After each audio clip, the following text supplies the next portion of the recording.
আসসালামু আলাইকুম।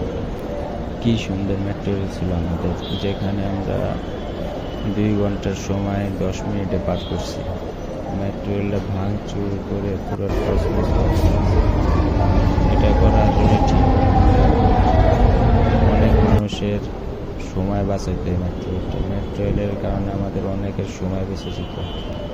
অনেক যানজট পার করে আগে আমাদের অফিস যাওয়া লাগতো, এখন দেখা যায় অল্প 10 মিনিটে, যেখানে 2 ঘন্টার রাস্তা লাগতো সেখানে 10 মিনিটে আমাদের অফিসে যাতায়াত করা যায়। মেট্রো রেলটা ভাঙ্গে তারা কী লাভ পেল?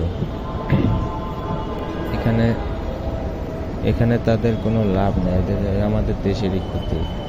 আমাদের টাকা, আমাদের দেশ, আমাদের জানাল, এতে দেখা যায়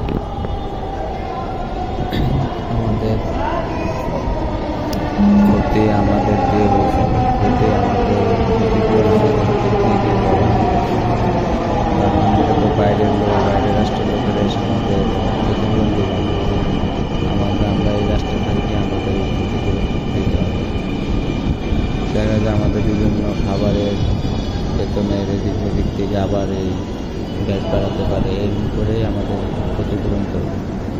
কারণ এটা তো আওয়ামী লীগের শেখ হাসিনা তার নিজের টাকা দিয়ে করবে না, এটা জনগণের টাকা দিয়ে করবে।